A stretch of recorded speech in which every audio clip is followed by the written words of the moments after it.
Welcome everyone to फिजिका।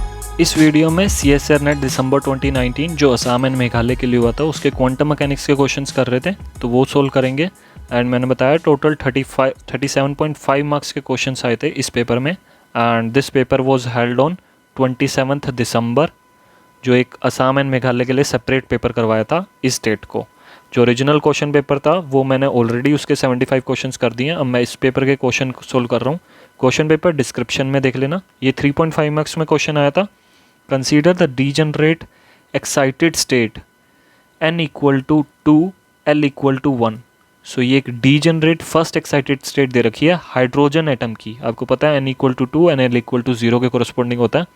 And ये state आपको पता है n equal to 2 and l equal to 1 जब होता है तो ml की वैल्यू, जो मैग्नेटिक ऑर्बिटल क्वांटम नंबर होता है ml, डैट गोज़ फ्रॉम, आपको पता है, -l से इंटीग्रल स्टेप में l तक जाता है, +l तक। तो ml की वैल्यू क्या क्या हो जाएगी जब n इक्वल टू 2 है, l इक्वल टू 1 है, तो -1 से दिस विल बी -1 से 1 तक जाएगी। तो ml की 3 वैल्यूज़ हो जाएंगी, मतलब 3 डीजनरेट स्टेट्स मिलेंगी। तो यही दे रखा है, डीजनरेट फर्स्ट एक्साइटेड स्टेट्स दे रखी हैं। सो 3 टोटल स्टेट्स दे रखी हैं, वो आप लिख लेना साई NL की फॉर्म में, ठीक है। तो वो मैं अभी कर दूंगा। If it's Hamiltonian is modified by, so अब इसके हैमिल्टोनियन को हमने मॉडिफाई कर दिया। जो ओरिजिनल हैमिल्टोनियन था H0 ले लेते हैं, उसको हमने मॉडिफाइड कर दिया by H1 which is alpha by H cross Lx, where Lx is the x component of the orbital angular momentum. The changes in the energies of the states labeled by m is equal to 0, +1, -1। So ये m यही है जहाँ पे मैं ml लिख रहा था, तो कभी कभी m से डिनोट कर देते हैं। So it is same magnetic orbital quantum number है m। तो इसकी तीनों वैल्यूज़ के कोरस्पॉन्डिंग हमें तीनों स्टेट्स में ही फर्स्ट ऑर्डर करेक्शन ही बताना है एक टाइप से। तो चेंजेस इन द एनर्जी, मतलब एनर्जी में करेक्शन बताना है। तो एनर्जी में करेक्शन हम कैसे निकालते हैं? सिंपली आप टाइम इंडिपेंडेंट पर्टर्बेशन थ्योरी लगा दो। सो उसी से ही मैं करूँगा ये question. Time independent perturbation theory से ही क्वेश्चन आया ये, एंड ईजी क्वेश्चन था काफ़ी, कोई डिफ़िकल्ट नहीं था इसमें, कुछ भी ऐसा कुछ डिफ़िकल्ट नहीं है, बस कन्फ्यूजिंग करने के लिए यहाँ पे Lx दे दिया, ठीक है। तो आपको Lx की आइगन वैल्यू पता होनी चाहिए, तो वो डिस्कस करेंगे। So time independent perturbation theory use करते हैं, तो उसके according the first order correction in the nth order energy में, nth ऑर्डर एनर्जी में फर्स्ट ऑर्डर करेक्शन कैसे निकालते हैं? It is bra psi n h cap ket psi n. So यहाँ पे जो मॉडिफाइड हैमिल्टोनियन है वो हमें H1 दे रखा है, तो मैं H1 लिख देता हूँ। तो bra psi n H1 ket psi n. Now मैंने एक बारी पहले भी आपको बता चुका हूँ ऐसे क्वेश्चंस कैसे सोल्व करते हैं, तो आपको ये तो पता ही है। तो फर्स्ट ऑर्डर करेक्शन क्या होता है? एक टाइप से this is the expectation value of H cap in this state, psi n state में, ठीक है। तो this is like the expectation value. Expectation value भी आप ऐसे ही कैलकुलेट करोगे। अगर एच कैप की एक्सपेक्टेशन वैल्यू कैलकुलेट करोगे तो this is same as this, यही फॉर्मूला यूज़ करते हैं। So this is like the expectation value of H cap in ket psi n state, ठीक है। तो इसमें मैं यही यूज़ करूँगा, मतलब आप यही यूज़ कर सकते हो या फिर आप फॉर्मूला भी लिख लो, एक ही टाइप से हो जाएगा। तो मैं थोड़ा इजी बनाने के लिए, शॉर्टकट बनाने के लिए ये कर रहा हूँ। तो लेट्स सी। सो En1 अगर मैं इसके लिए लिखूँ तो हमारी जो हाइड्रोजन एटम के लिए स्टेट है that is psi NLM H1 ket psi NLM। तो इस टाइप से है। So this is like the expectation value of H1 in the ket psi NLM state, ठीक है। तो ये एक्सपेक्टेशन वैल्यू है। तो ये हमारा, यहाँ से हमारा एनर्जी करेक्शन निकल जाएगा। सो अब हम एनर्जी करेक्शन निकालते हैं। तो हमें क्या स्टेट दे रखी है? H1 की वैल्यू हमें दे रखी है, it is alpha by H cross into Lx। So let's see. So En1, so first order correction in the n equal to 2 state है, ठीक है। यहाँ पे n इक्वल टू 2 दे रखा है, फर्स्ट एक्साइटेड स्टेट में निकालना है। तो आप इसको E2 लिख लो, या फिर मैं इसे सिंपली एक्सपेक्टेशन वैल्यू के फॉर्म में लिखूँगा। This is like the expectation value of H1 bra psi NL alpha by H cross into Lx ket psi NL। So यहाँ पे अल्फा बाय H क्रॉस तो कांस्टेंट है, and now you need to know the expectation value of Lx in this state. So आपने expectation value of L x आपने निकाला भी होगा। So L square की एक्सपेक्टेशन क्या वैल्यू क्या होती है आपने निकाली होगी, it is L l plus one h cross का स्क्वायर। मतलब जब एल स्क्वायर को आप ऑपरेट करते हो कैट साई एम, तो आपको मिलता है l l plus one h cross square ket psi n l m. ठीक है, तो इस टाइप से मिलता है। एंड आपको आपने एल जेड वाला पढ़ा होगा, जब एल जेड की एक्सपेक्टेशन वैल्यू क्या होती है। सो एल जेड को जब आप ऑपरेट करते हो तो एल जेड की जो आइगन वैल्यू है वो होती है एम एल एच क्रॉस। ठीक है, तो यहाँ पे एम ही लिख रहा हूँ तो मैं एम एच क्रॉस ही लिख देता हूँ, m h cross ket psi l l m. ठीक है, तो यहाँ पे एल एक्स दे रखा है, तो ये सिर्फ आपको कंफ्यूज करने के लिए एल एक्स दे रखा है। सो आप किसी भी एल एक्स या फिर एल जेड या फिर एल वाई किसी के लिए भी आप ये फॉर्मूला यूज़ कर सकते हो। जो ये एल जेड का फॉर्मूला है ये किसी भी के लिए भी आप यूज़ कर सकते हो। बस आपको ध्यान रखना है कि अगर आप एल एक्स के लिए एक बार यूज़ कर रहे हो तो आप एल जेड के लिए यूज़ नहीं कर सकते, और अगर आप एल जेड के लिए यूज़ कर रहे हो तो आप एल एक्स के नहीं कर सकते या फिर एल वाई के लिए नहीं कर सकते। अगर ये यूज़ कर रहे हो तो आप एल एक्स के लिए नहीं कर सकते, ऐसे ही एल वाई के लिए ये फॉर्मूला यूज़ नहीं कर सकते दोबारा। ठीक है, तो ये दोनों फॉर्मूले इसलिए एक साथ लिखे जाते हैं। तो एल स्क्वायर के लिए आप ये फॉर्मूला यूज़ कर रहे हो एंड एल जेड के लिए ये यूज़ कर रहे हो। तो हम इस क्वेश्चन में क्या करेंगे, एल स्क्वायर के लिए तो ये यूज़ कर रहे हैं, लेकिन एल एक्स के लिए हम ये फॉर्मूला यूज़ कर रहे हैं, l x ket psi n l m will be equal to m h cross ket psi n l m. तो अब आप अगर क्वेश्चन में एक और एल वाई और एल जेड होता तो आप इन दोनों के लिए ये फॉर्मूला यूज़ नहीं कर सकते। तो आपको बस क्वेश्चन में यही ध्यान रखना है कि अगर एल एक्स के लिए यूज़ कर रहे हो तो उसके लिए मत करना। तो नाउ अब आपको पता है कि इसकी expectation value m h cross ही है, तो एम एच क्रॉस यहाँ पे आ जाएगा and this will be alpha by h cross, तो this will be m h cross. And जो इसका बाकी जो आपको बच जाएगा ये बच जाएगा, एंड ये आपको पता है ये नॉर्मलाइज होते हैं, तो this will be equal to 1, तो ये 1 के इक्वल हो जाएगा। एंड यहाँ पे आपको पता चल जाएगा अल्फ़ा एच क्रॉस कैंसिल हो जाएगा, and correction in the energy या फिर expectation value of H1 will be alpha into m. तो ये आ जाएगा आपके पास एक्सपेक्टेशन वैल्यू ऑफ H1 या फिर first order correction in the energy. So हमने time independent perturbation theory use कर लिया। अब आप अलग अलग m की कोरस्पोंडिंग वैल्यू पे आप यूज़ कर सकते हो। तो ऊपर मैंने आपको बताया था कि जब n इक्वल टू 2 दे रखा है, l इक्वल टू 1 दे रखा है, तो 3 डीजनरेट स्टेट्स होंगी। 3 डीजनरेट स्टेट्स मैं यहाँ पे लिख देता हूँ, एक m इक्वल टू 0 के कोरस्पोंडिंग, एक m इक्वल टू +1 के लिए, एक m इक्वल टू -1 के लिए। सो इसकी कोरस्पोंडिंग स्टेट होगी साई n तो 2 है, ये 1 है, ये 0 हो जाएगा, एंड ये स्टेट हो जाएगी साई 2 1 1 एंड ये हो जाएगी साई 2 1 -1। ठीक है, तो इस टाइप से स्टेट्स आएंगी एंड इसकी कोरस्पोंडिंग अगर आप करेक्शन निकालोगे एनर्जी में, सो आपके पास करेक्शन क्या आएगा, this will be expectation value of H1 210 state में। So this will be like this. आप एक एक के लिए भी कर सकते हो, या फिर मैंने एक यहाँ पे स्टैंडर्ड फॉर्मूला यहाँ पे बना ही दिया है, सिंपली आपको m की वैल्यू पुट करनी है, तो m की वैल्यू पुट कर दो, वही यहाँ से भी यही आएगा, वहाँ से भी वही आएगा। तो आप सिंपली m की वैल्यू पुट करो, यहाँ पे m 0 है तो 0 into alpha that will B 0, तो 0 करेक्शन एनर्जी आ गया इसके लिए। अब नाउ इसके लिए करते हैं, तो expectation value of H1 and 211 state के लिए। सो इसके लिए भी आप ये फॉर्मूला यूज़ कर लो। So time independent perturbation theory है सिंपली, तो मैंने बस शॉर्टकट करके आपको यहाँ पे फॉर्मूला ही बता दिया। तो अगर आपको ये फॉर्मूला पता चल जाएगा तो सिंपली m की वैल्यू पुट कर दो। तो मैं दोनों मेथड ही आपको दिखा दिए हैं कि कैसे कैसे हो सकता है। m की वैल्यू पुट करोगे तो ये अल्फ़ा आ जाएगा। ना expectation value of H1 2 1 -1 state में, 2 1 स्टेट में, तो यहाँ पे m की वैल्यू -1 है तो माइनस अल्फ़ा हो जाएगा। तो 0 अल्फ़ा एंड माइनस अल्फ़ा ये आई है हमारी, m इक्वल टू 0 +1 और -1 के लिए 0 अल्फ़ा एंड माइनस अल्फ़ा। सो ये फर्स्ट ऑप्शन जो आप देख रहे हो यही आंसर है इसका। ठीक है, तो ये first option 0 alpha and minus alpha. ठीक है, तो time independent perturbation theory use करिए, कुछ और यूज़ नहीं करा। कहीं आप सोच रहे हो कि मैंने कोई और फॉर्मूला यूज़ करा, तो वही फॉर्मूला यूज़ करा है। ठीक है, तो आप डायरेक्ट ऐसे भी हर स्टेट के लिए भी कर सकते हो। तो यहाँ पे H1 की value alpha by h cross L x डालना, अल्फ़ा बाय एच क्रॉस बाहर चला जाएगा, एंड देन एल एक्स जब इस पर ऑपरेट होगा तो एम एच क्रॉस देगा, m यहाँ पे 0 है, h क्रॉस वो भी 0। तो ऐसे ही यही यहाँ पे भी अगर आप ये यूज़ करोगे alpha by h cross m h cross eigen value आएगी, और m यहाँ पे 1 है, और h क्रॉस कैंसिल अल्फ़ा। तो वही सेम है, बस मैंने यहाँ पे सोल्व करके आपको पहले थोड़ा शॉर्टकट बता दिया। ठीक है, तो एक और तरीके से भी आप यहाँ पे सोल्व कर सकते हो, मैं वो भी आपको बता देता हूँ कि एक टाइप से ट्रिक हो जाएगी, एक सिंपल मेथड हो जाएगा कि आपको पता है जब अनपर्टर्ब्ड हैमिल्टोनियन हम ऑपरेट करते हैं किसी भी स्टेट पे, यहाँ पे स्टेट जो दे रखी है हमारी हाइड्रोजन एटम वाली दे रखी है, तो वही लिख देता हूँ मैं। तो जब इस पे ऑपरेट करते हैं तो आपको एक अनपर्टर्ब्ड एनर्जी मिलती है।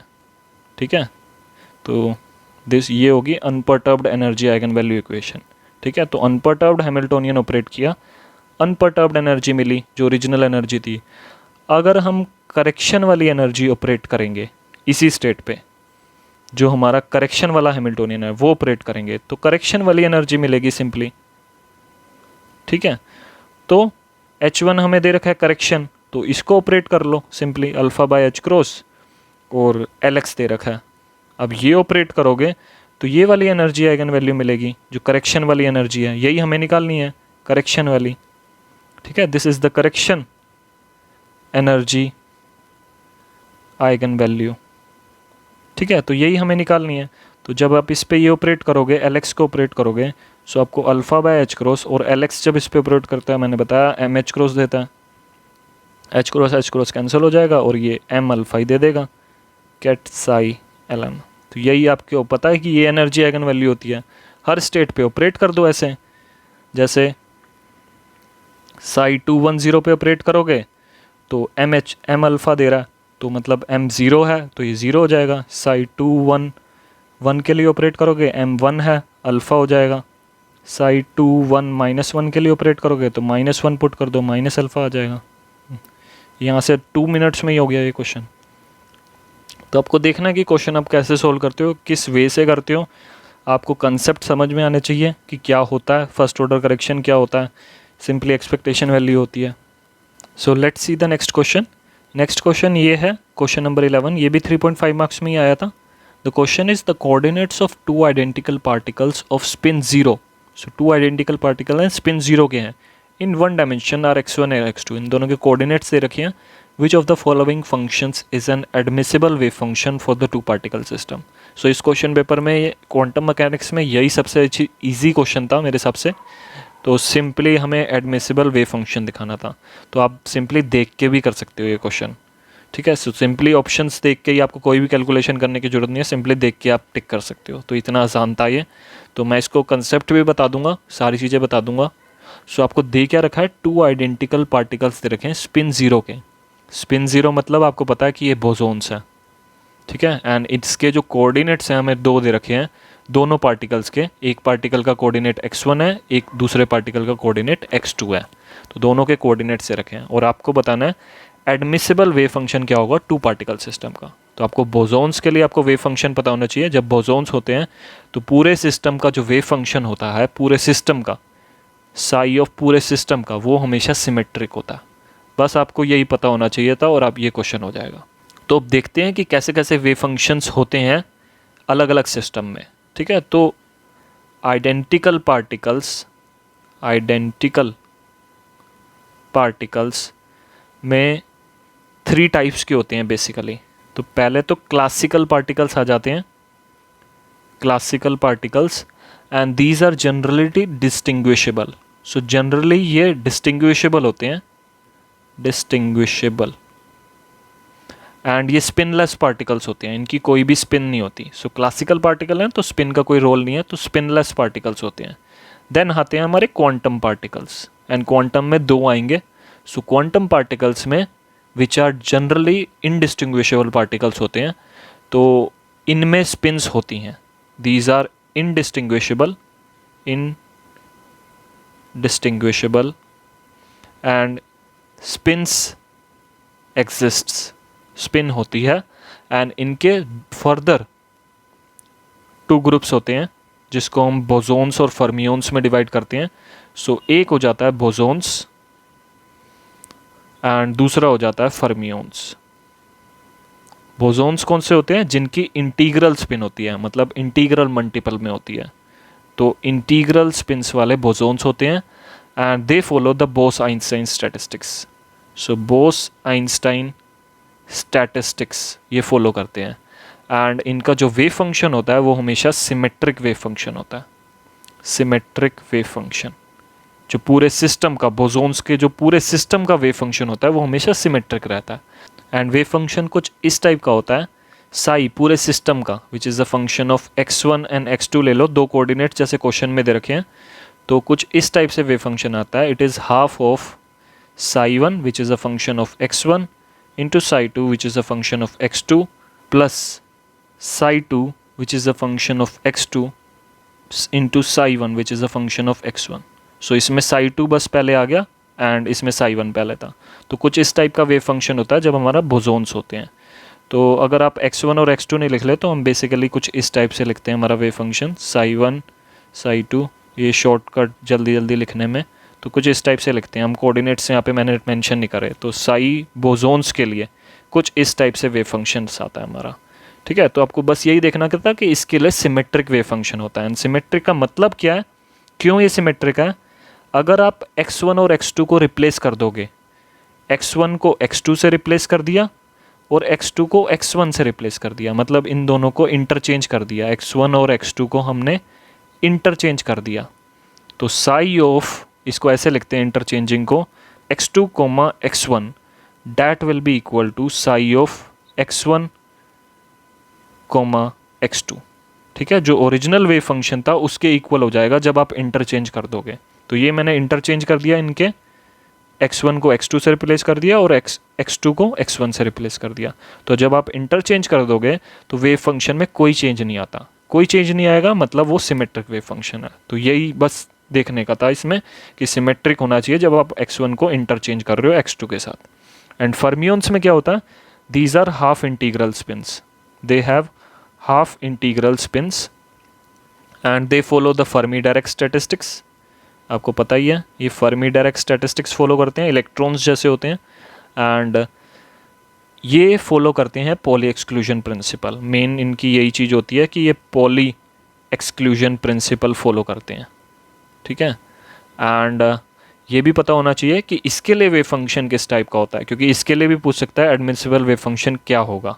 तो इसके फर्मियोन्स के पूरे सिस्टम का जो वेव फंक्शन है, पूरे सिस्टम का जो वेव फंक्शन है वो एसिमेट्रिक होता है, asymmetric. These have asymmetric wave functions. So asymmetric का मतलब क्या? एसिमेट्रिक का मतलब है अगर आप x1 को x2 से रिप्लेस कर दो और x2 को x1 से, जैसे मैंने यहाँ पे किया, x2 को मैं x1 कर दिया, तो एक नेगेटिव साइन आ जाएगा multiplied by the same wave function.